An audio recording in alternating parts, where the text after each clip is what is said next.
Le ministre de l'énergie algérien, Mohamed El-Kab, il a parlé du gazoduc transsaharien, le fameux gazoduc transsaharien, dont on parle depuis les années 70 et qui n'est toujours pas finalisé, alors que nous sommes en 2024. Il manque uniquement sur les 4000 km prévus, c'est un gazoduc de plus de 4000 km, il manque quand même 1800 km. La situation sécuritaire ne s'est pas améliorée. Boko Haram et certains groupes armés au nord du Nigeria font toujours mal. Au Niger, il y a eu un coup d'État depuis juillet 2023 et la situation au Niger, c'est compliqué. Les relations avec le Niger ne sont plus aussi excellentes entre l'Algérie et le Niger. Il y a une certaine froideur. Le Niger s'est beaucoup rapproché du Maroc. Le Maroc, il a aussi un projet avec le Nigeria, qui est le gazoduc Nigeria-Maroc au gaz pipeline, le NMGP, qui lui a commencé beaucoup plus tard, en 2016, mais qui connaît une certaine accélération. La Guinée, la Côte d'Ivoire, le Libéria, le Bénin ont tous annoncé leur participation, leur engagement pour participer à ce gazoduc du Maroc et du Nigeria. C'est très inquiétant. L'Algérie ne peut pas se permettre de perdre cette bataille du gazoduc face au Maroc. Le ministre de l'énergie algérien, Mohamed El-Kab, il a parlé du gazoduc transsaharien, le fameux gazoduc transsaharien, dont on parle depuis les années 70 et qui n'est toujours pas finalisé, alors que nous sommes en 2024. On lui a posé la question, il s'est exprimé, il a donné de nouveaux chiffres. Il a dit que selon lui, ça avance à grands pas, ce fameux gazoduc transsaharien, et qui s'appelle le TSGP, son nom plus exactement, le Trans-Saharien Gas Pipeline. Mais d'après ces informations qu'il a lui-même confirmées, il manque uniquement sur les 4000 km prévus, c'est un gazoduc de plus de 4000 km, il manque quand même 1800 km. C'est-à-dire qu'il reste uniquement selon lui 100 km au niveau du Nigeria, 1000 km au niveau du Niger et 700 km au niveau de l'Algérie. Et malgré ces 1800 km qui manquent, notre ministre de l'énergie se montre rassurant quant à la faisabilité et que ce projet va absolument se développer et permettre à l'Algérie de renforcer son influence sur le marché mondial du gaz. Quand même, 1800 km sur 4000 km, c'est quand même un manque important. C'est presque la moitié. Alors que ce gazoduc, il date des années 70, l'idée. On va parler un peu. Pourquoi ce gazoduc est important? Il faut savoir que, on l'a expliqué hier, que nous, notre capacité d'exportation du gaz, elle est en train de baisser. On est passé de 38-39 milliards de mètres cubes en 2022 et en 2021 à 36 milliards de mètres cubes en 2022, à 34 milliards de mètres cubes en 2023. On exporte de moins en moins de gaz. C'est parce que notre consommation nationale du gaz, elle augmente. Notre consommation nationale du gaz depuis 2022, elle a dépassé les 50 milliards de mètres cubes. Plus ce qu'il faut donner pour l'électricité. 99% de notre électricité, elle est produite à partir du gaz naturel. Il faut plus de 20 milliards de mètres cubes qu'il faut consacrer en Algérie à la production d'électricité interne. On exporte un peu d'électricité, mais pas beaucoup. Du coup, la majeure c'est plus entre 63 à 65, et ce chiffre va évoluer au-delà de 70% d'ici 2026. Plus de 70% de notre gaz ne sera destiné qu'au marché local. Et le gaz que nous produisons en Algérie, on va de moins en moins l'exporter. C'est ce qui va quand même nous causer beaucoup de problèmes parce qu'on gagnera pas beaucoup d'argent. On n'explique pas ça suffisamment aux Algériens. On leur fait croire que nous sommes un pays gazier important. Oui, on l'était, on est de moins en moins et on le sera de moins en moins dans les années à venir. Et c'est pour ça que ce gazoduc est important. Pourquoi? Parce que le pays qui a les plus importantes réserves de gaz sur le continent africain, c'est le Nigeria. Le Nigeria, effectivement, a de plus importantes réserves de gaz, même s'il produit en ce moment beaucoup moins de gaz que l'Algérie et comment on appelle ça, et l'Égypte, par exemple, mais il est appelé à devenir un pays important parce qu'il a des réserves. Il a pour le moment presque 3% des réserves mondiales. On estime qu'il a plus de 5500 milliards de mètres cubes de gaz dans ces réserves qui sont pas encore massivement exploitées. Ces réserves sont encore plus vierges. Donc, l'idée c'est quoi? L'idée c'est que de faire un gazoduc qui permettra de renforcer l'exploitation du gaz du Nigeria, qui sera transporté dans ce gazoduc transsaharien pour jusqu'à l'Algérie. Et c'est l'Algérie qui va réceptionner ce gaz du Nigeria pour ensuite utiliser ses propres infrastructures, les ports de Erzurum, ou de Skikda, notamment, pour ensuite l'exporter vers le marché européen à travers son propre gazoduc, ces réseaux de gazoducs. Là, nous avons une capacité quand même de 43 milliards de mètres cubes d'exportation de gaz grâce aux deux gazoducs que nous exploitons, l'Enrico Mattei, le transméditerranéen gazoduc qui passe par la Tunisie via l'Italie, et le Medgaz. Nous avons fermé depuis octobre 2021 le gazoduc Maghreb-Europe, mais ça c'est une connerie absolue, et nous avons permis aux Marocains et aux Espagnols de l'exploiter à leur guise. Alors qu'avec si on avait gardé ce gazoduc, on aurait renforcé davantage, on aurait dépassé la capacité de presque 50 à 55 milliards de mètres cubes d'exportation de gaz. Donc nous avons le Transaharien Hada, il est stratégique, il permettra normalement à l'Algérie d'avoir, quand ses exportations de gaz vont baisser, d'avoir accès aux réserves du Nigeria, de pomper le gaz là-bas, de le transformer, de le liquéfier pour vendre du GNL, alors comme le gaz est se vend ou par gazoduc ou par GNL, mais aussi de rester un acteur important pour le marché européen, puisque le gaz du Nigeria passe par l'Algérie, c'est l'Algérie qui va l'exporter ou le réexporter ensuite vers le marché européen. C'est un projet hyper important, sauf que ce projet, il tarde. Et ce que dit Mohamed El-Kab est encore plus inquiétant. S'il manque 1800 km, c'est encore plus grave que ce qu'on avait prévu, que ce qu'on croyait, parce qu'en 2022, en 2023, les autorités algériennes n'ont pas cessé de nous dire, le projet avance, ne vous inquiétez pas, le projet avance. Il avance où? Le gazoduc, l'idée d'un gazoduc entre le Nigeria et l'Algérie, les années 70. Ensuite, ça a commencé en 2001, dès l'arrivée de Bouteflika, dans les cadres de l'amélioration des échanges sud-sud. Et le Bouteflika, il était parmi les tête pensante du partenariat pour le développement de l'Afrique, le fameux NEPAD, qui a été dessiné par le Nigeria, par l'Afrique du Sud, par l'Algérie, qui a été élaboré pour permettre au continent africain de s'intégrer dans la modernité, dans la mondialisation, mais en renforçant les coopérations et les projets économiques sud-sud, là, africo-africains.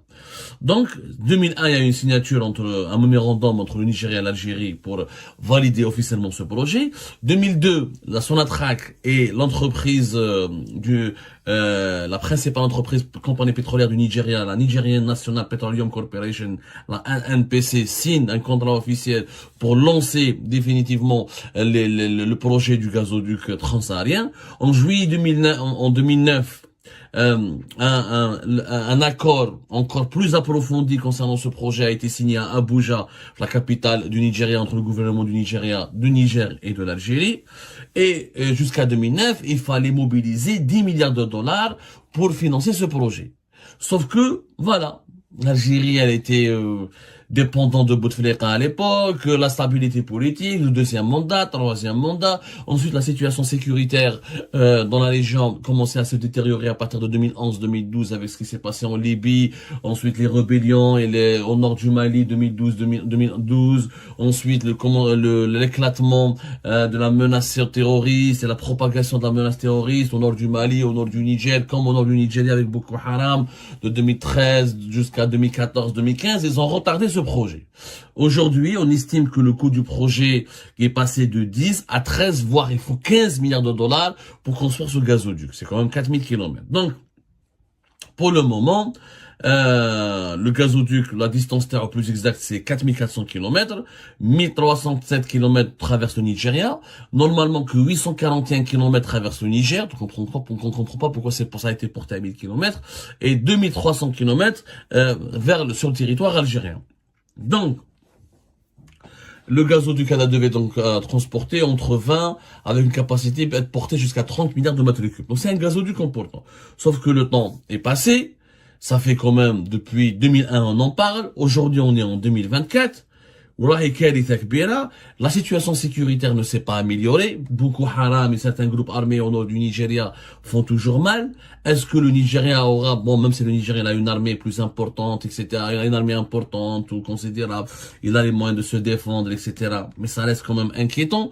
Le défi sécuritaire n'a pas été réglé définitivement. Au Niger, il y a eu un coup d'État depuis juillet 2023 et la situation au Niger, c'est compliqué. Les relations entre le Nigeria et le Niger se sont détériorées. En plus, on ne sait pas vers quoi se dirige le Niger. Le deuxième problème, c'est que le Niger, maintenant, Avant, il avait d'excellentes relations avec l'Algérie. Ce n'est pas le cas aujourd'hui. Les relations avec le Niger ne sont plus aussi excellentes entre l'Algérie et le Niger. Il y a une certaine froideur. Le Niger s'est beaucoup rapproché du Maroc. Ça, on l'oublie de dire. Il y a eu des accords importants. Ce mois de février, le Maroc et le Niger se sont beaucoup rapprochés. Il y avait la visite du Premier ministre nigérien au Maroc, c'était le 15 février dernier. Ensuite, il y a eu le Maroc et le Niger ont fait une commission, ça attend à la grande commission de coopération maroco-nigérienne, durant laquelle les autorités nigériennes issues de ce coup d'État de fin juillet 2023 ont décidé de renforcer leur coopération avec le Maroc. Il y avait 16 accords de coopération stratégique dans le domaine des finances, dans le domaine de la coopération judiciaire. Par exemple, la Caisse marocaine de dépôt et de gestion va collaborer avec la Caisse nationale de sécurité sociale du Niger. Il y avait des accords de coopération entre le patronat du marocain et la Chambre de commerce et d'industrie du Niger. La Poste marocaine va, par exemple, beaucoup investir avec la Poste nigérienne. On sent, et ce rapprochement avec le Maroc risque de, comme tout rapprochement, vu la rivalité, l'animosité et l'état de guerre en ce moment qui oppose l'Algérie avec le Maroc, les pays qui se rapprochent davantage du Maroc ont ont pris la décision de prendre leur distance vis-à-vis de l'Algérie, et donc tous les projets de coopération avec l'Algérie risquent d'être compromis, d'être ralentis, et là, ça sera au détriment de ce gazoduc. Le Maroc est une donnée importante parce que le Maroc, il a un projet concurrent.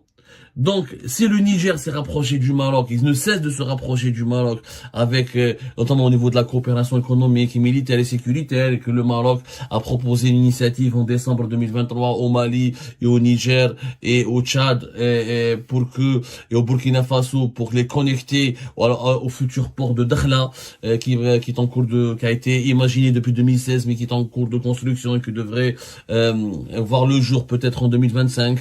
On ne sait pas comment va évoluer ce port de Dakhla, mais avec les capitaux émiratis qui ont été injectés dans ce projet, il est possible qu'il voit le jour d'ici 2025. Donc ça, on sent une forte concurrence du Maroc, et cette forte concurrence n'est pas la bienvenue, parce que le Maroc, il a aussi un projet avec le Nigeria. Les réserves de gaz du Nigeria, le Maroc aussi il a un projet concurrent au gazoduc transsaharien, qui est le gazoduc Nigeria-Maroc au gaz pipeline, le NMGP, qui lui a commencé beaucoup plus tard, en 2016, mais qui connaît une certaine accélération. En 2018, il y avait un accord qui a été officiellement signé entre le Nigeria et le Maroc. Ce projet devra coûter plus de 25 milliards de dollars. Donc il sera plus cher. Pourquoi? Parce que le tracé, il est beaucoup plus important, plus grand, parce que c'est un gazoduc qui va passer par une dizaine de pays, par toute la côte de l'Afrique de l'Ouest, pour remonter jusqu'au Maroc. Il devrait permettre le projet ce gazoduc, le Nigeria-Maroc au gaz pipeline, il a pour ambition de pouvoir exporter 18 milliards de mètres cubes de gaz vers l'Europe, qui est un marché hyper important. Alors que sa capacité est de 30 milliards de mètres cubes, une partie de ces 30 milliards sera pour les pays africains, et la deuxième partie, les 18 milliards de mètres cubes, sera destinée pour le marché européen. La différence avec le transsaharien gazoduc, c'est que là, avec le projet marocain, on a une visibilité sur le financement. Le transsaharien, mais il y a le Nigeria qui finance, le Maroc et l'Algérie qui financent, mais il y a les 1000 kilomètres au Niger, qui va les financer? On ne sait pas. On ne sait pas, est-ce que c'est l'Algérie qui va payer la totalité de cette somme? Le Nigeria, on sait très bien, c'est un pays qui est pragmatique, c'est un grand pays, mais c'est un pays qui a beaucoup de besoins. Il va pas s'aventurer à financer des projets à l'extérieur de ses frontières. D'abord, c'est son gaz. Il fournit son gaz, la matière première, ce qui est déjà précieux. Et il risque de construire uniquement il manque juste 100 km sur le territoire du Nigeria, tout sera prêt. Donc il restera 1700 km, 1000 km sur le territoire du Niger et 700 km en Algérie. Est-ce que c'est l'Algérie qui va financer les 1000 km au Niger, alors que le Niger est un pays pauvre. Est-ce qu'il y a des bailleurs internationaux? Les dirigeants algériens n'ont jamais été, les dirigeants de ce projet n'ont jamais été clairs. On parle de l'intérêt du Banque africaine de développement. À un moment donné, c'était les Russes qui sont intéressés par ce projet à travers la compagnie Gazprom. Mais on n'a aucune visibilité sur qui va financer ce projet. Le Nigérien certainement pas, parce qu'il a j'ai mon gaz et je fais ma part. Vous devez vous débrouiller. Le Niger, c'est un pays pauvre. Est-ce que l'Algérie va tout financer? C'est quand même, ça reste cher. 13 et 15 milliards de dollars. Alors que du côté du projet marocain avec le Nigérien, c'est beaucoup plus clair avec la communauté des États de l'Afrique de l'Ouest qui est prêt à participer financièrement, la Banque islamique de développement qui est prêt à participer financièrement, le fonds souverain de l'OPEP qui a aussi annoncé une participation financière. Donc, il y a déjà des bailleurs de fonds qui se sont déjà manifestés et des pays la Guinée, la Côte d'Ivoire, le Libéria, le Bénin ont tous annoncé leur participation, leur engagement pour participer à ce gazoduc du Maroc et du Nigeria. Ça ne veut pas dire qu'ils vont apporter beaucoup de financement, mais qu'ils pourront aussi s'endetter ou la mobiliser des financements à l'étranger. Mais en tout cas, c'est un projet qui s'accélère de 2016 à 2023. Il a connu un véritable coup d'accélérateur, alors que le Trans-Saharien gazoduc de 2001 à 2024, mais elle reste la moitié de son tracé. C'est très inquiétant. L'Algérie ne peut pas se permettre de perdre cette bataille du gazoduc face au Maroc. Elle ne peut pas se permettre. Si ce gazoduc n'est pas prêt ou là n'est pas lancé avant 2026, on sera dans une situation hyper compliquée. Hyper compliquée. Parce qu'on aura de moins en moins de gaz à exporter. On a besoin de garantir notre place incontournable sur l'échiquier énergétique mondial en restant parmi les trois importants fournisseurs de gaz de l'Europe. Avec ce projet-là, on continuera à exporter du gaz, on continuera à toucher de l'argent, on continuera à bénéficier de cette manne financière que nous procure le gaz naturel. Mais si ce gazoduc ne se réalise pas, et si le gazoduc maroco-nigérien avance à grands pas et se réalise, là l'Algérie sera extrêmement fragilisée. On sera dans une situation extrêmement grave parce que on ne pourra plus gagner 15 à 20 milliards de dollars grâce au pétrole, grâce au gaz, ni 25 milliards de dollars grâce au gaz. On pourra peut-être gagner entre 13 et 10 milliards de dollars dans les années à venir. À partir de 2030, peut-être qu'on pourra gagner moins de 10 milliards de dollars. À moins de lancer le gaz de schiste, et encore, il faut des centaines de milliards de dollars d'investissement, et on n'a pas encore attiré ces investissements et ces investisseurs. On est déjà en 2024, on est très en retard pour l'exploitation du gaz de schiste. Donc, c'est avec les revenus financiers qui sont en baisse et qui seront en baisse toujours, même si les prix du gaz vont exploser, comme ils ont explosé entre 65 à 150% en 2022, ils ne vont pas, on pourra pas en profiter beaucoup parce que le volume de nos exportations est en train de baisser. C'est très important. Donc ce gazoduc est une bouée de sauvetage pour l'Algérie. Si cette bouée de sauvetage n'est pas prête, je vous assure qu'on connaîtra une situation extrêmement grave sur le plan économique et qu'on pourra être devancé et même éjecté de l'échiquier énergétique mondial d'ici 2030.